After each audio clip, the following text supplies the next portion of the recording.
Good morning. It's good to see all of you here this morning, celebrating our Divine Liturgy, beginning the very first day of the week here in church. And I had someone tell me the other day, a couple Sundays ago, they said, Father Nick, I was so glad that I came to church on Sunday. And I thought to myself, well, where else would you be on Sunday morning? This is where you need to be. And so all of you, thank you for being here. We're grateful that you're here and you're worshiping with us. And really, more importantly, you're honoring God by simply being in the house of God. So thank you all for being here. And to those that are watching our services online, as we say this every single Sunday, you're part of our family. Whether or not you're physically here, you're part of our virtual family. So thanks so much for taking the time to worship with us this morning as well. And if you happen to be visiting St. John the Divine this Sunday, this is your very first Sunday here, I couldn't tell you that you came to hang around with some of the best people, I believe, in this city of Jacksonville. A little bit of a pompous statement, but I really believe that about how great you all are. But if you are new, you should definitely introduce yourselves to myself, to our welcoming team as you're exiting the church this morning. We'll tell you all about the ministries of what we do here at St. John the Divine. You should all know what St. John the Divine is all about. And so I hope and encourage you that if you are new, definitely take advantage of that. So let's get started.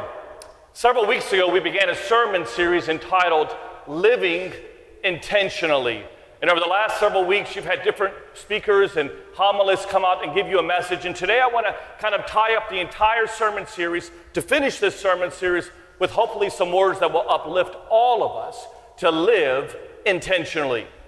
And today I want to talk to you, though, about one of the core principles if you want to live an intentional life. And that is this: setting the right priorities. Friends, all of us are being pushed and pulled in a million different directions.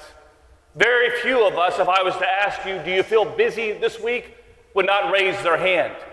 You're all accomplishing a lot. And it's good to be goal-oriented. It's good to have ideas that you want to accomplish. Those are all great things to happen.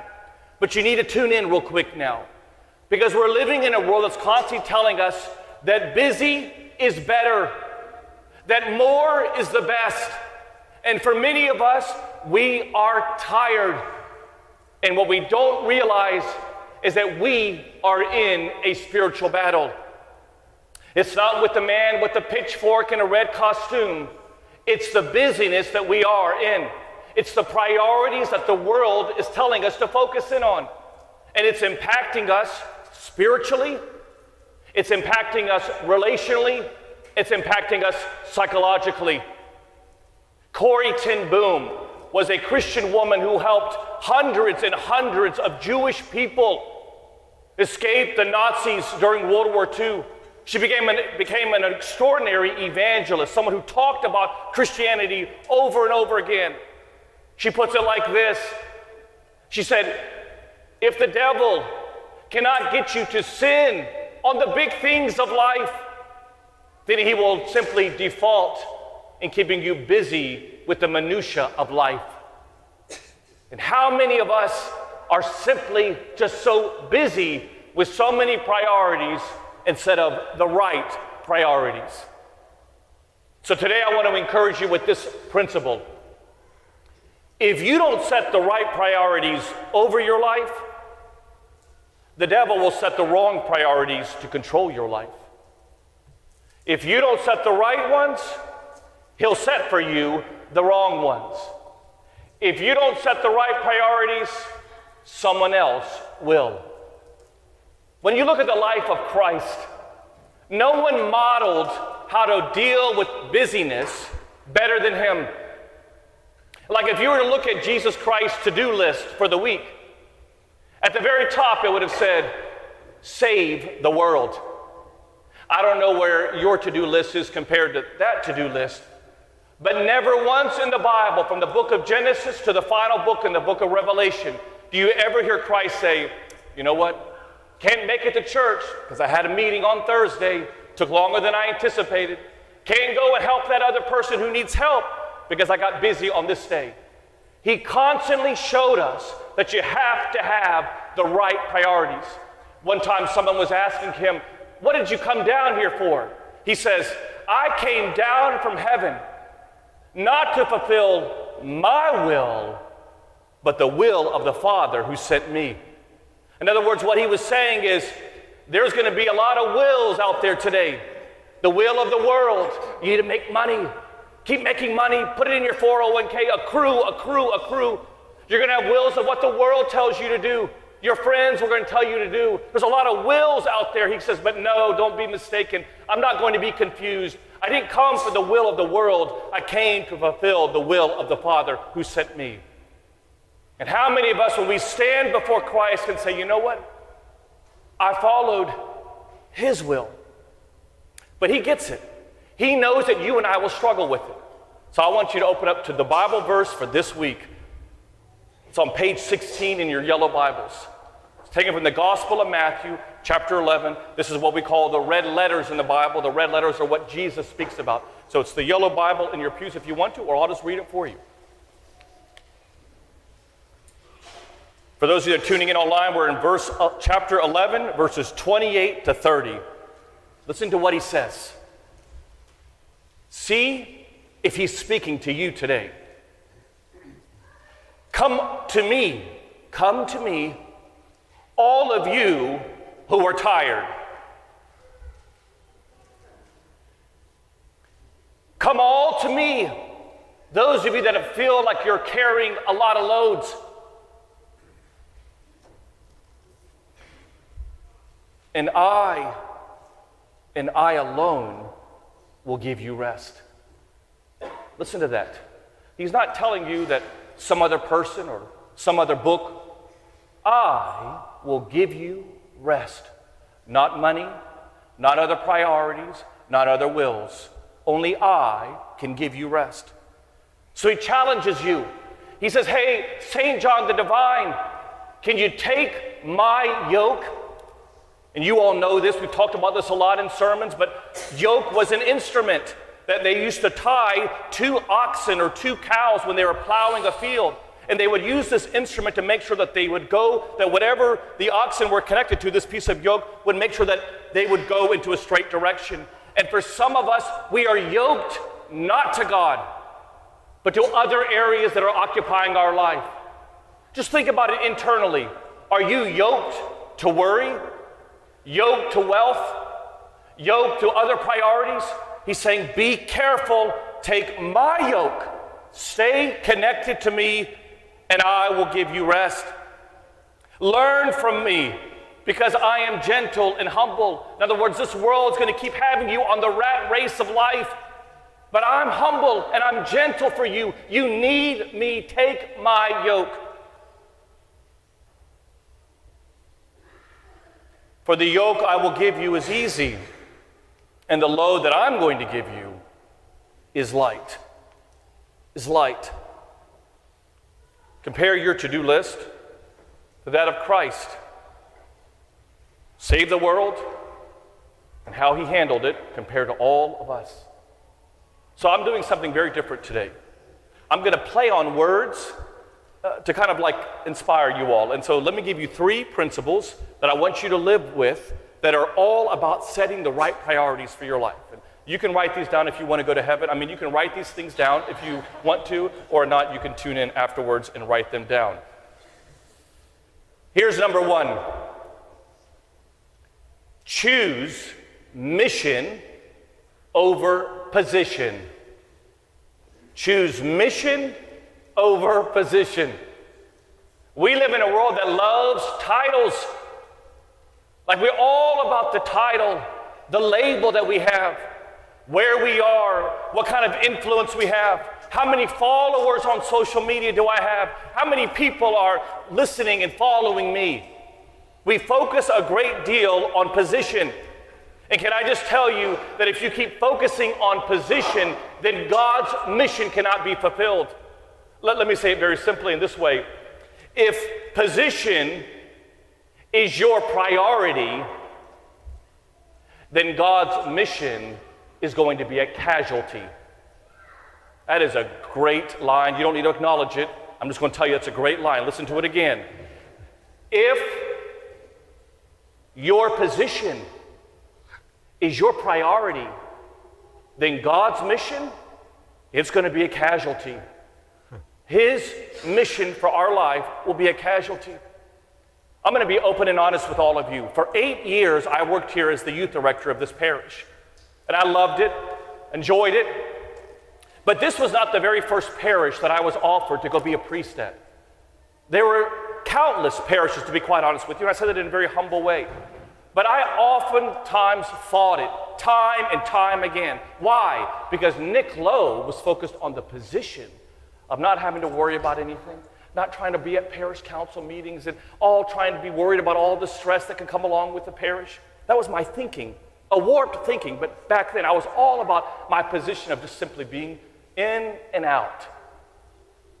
And it wasn't until, and Roxanne will tell you this, that when we prayed on our knees 15 years ago in our little master bedroom before our icons and said, Lord, what is your job? What is your ministry for us? And we felt this in an extraordinary way. And I would tell you that some of you may not even, it may not have ever happened to you, but we felt like someone was bathing us with peace. And we knew that, hey, Lowe's, it's stop focusing on position and start getting into the mission. And I'm just encouraging you all, don't allow position to speak louder than God's mission in your life. I love it how in the Gospel of Matthew chapter 6, he says what we have on every one of our bracelets that we have out there, and I encourage every one of you to wear these. He says, seek God first. Seek him first. And all those other positions will come. And for many of us, we have it all turned around. We're all about seeking my position first, and then I'll take care of God's mission. No, seek God first. Here's number 2. If the priority is to choose mission over position, then number 2 would be choose motivation over expectation. Many of us, when we do things for people, we do it conditionally. It's not sacrificial. In other words, you do this for me, I'll do that for you. You don't show me respect, I'm not going to show you respect. You don't love me, I'm not loving you. And instead of any things being sacrificial, they are transactional. And what you need to know is that one of the greatest areas of our life that we lose track is when we live a life that's based upon expectations. In fact, most problems in relationships happen when you expect someone to do something and they just don't do it. One time the Pharisees were asking Jesus, what's the commandment that we should all follow? They're testing him. And Jesus looks over at them and he says, y'all know it. You should love the Lord your God with all your heart, mind, and soul. And they're like, yeah, we've heard that. And then he goes, but wait a second. Here's a second one. And love others like I've loved you. Love others like I have loved you. And can I just tell you that some of the marriages in this church right now have been focused too much on expectation instead of motivation. Some of the way that we're treating our children is based upon expectation instead of motivation. Let me go a little bit, digress. I think there's 2 types of Christians. The faucet Christian and the sink Christian. The sink Christian is someone that just wants everyone to pour into them. Just keep pouring it all into me. I'll accept all this blessings in my life. You guys know people that are like that. Maybe you are one of those people that you just want everything to be done for you. But the faucet Christian is saying, you know what? I'm going to pour into everyone no matter what happens. I'm going to pour into this church. I'm going to pour into the ministries of this community. I'm going to pour into my wife, pour into my husband. Let me ask you, are you a faucet or are you the sink? And here's number 3. We choose mission over position, motivation over expectation, and finally, you choose legacy over temporary. I love IKEA. IKEA furniture, some of you may be familiar with IKEA. Half of our house is IKEA furniture, and we love IKEA furniture. But if you were to ask me, Father Nick, are you going to give your great-grandkids, are you going to give them the IKEA furniture that you have right now for them in several generations? I would say absolutely not. Because IKEA furniture is temporary. Like we just bought it and it's already showing some signs of wear and tear. Like it's not going to be around in 2 or 3 generations. But for some of us, that's how we approach life. We're buying the IKEA of today. We're simply just trying to find the things that give us some satisfaction today. And can I just tell you that at the end of the day, we want to stand before God, not giving the temporary, but leaving a legacy. When I think about myself as a priest, I wonder how the Goya or the teen group of this church is going to be in 50 years. I won't be here, but what is it going to look like? Or how about our choir? How about all of you as a parish? What is it going to look like? And for some of us, I want us to go and know in our hearts that I don't want the generation 50 years from now to say, wow, I wish that this generation would have done things that they had power to do. And the same thing is in your life. I don't want George's grandchildren, my son, to be doing things at that generation that I could have done for them now. So I'm encouraging you all, focus on the legacy, not the IKEA temporary. I leave you with this. I'm going to call up some of my friends, my colleagues here. Nico, John, and George.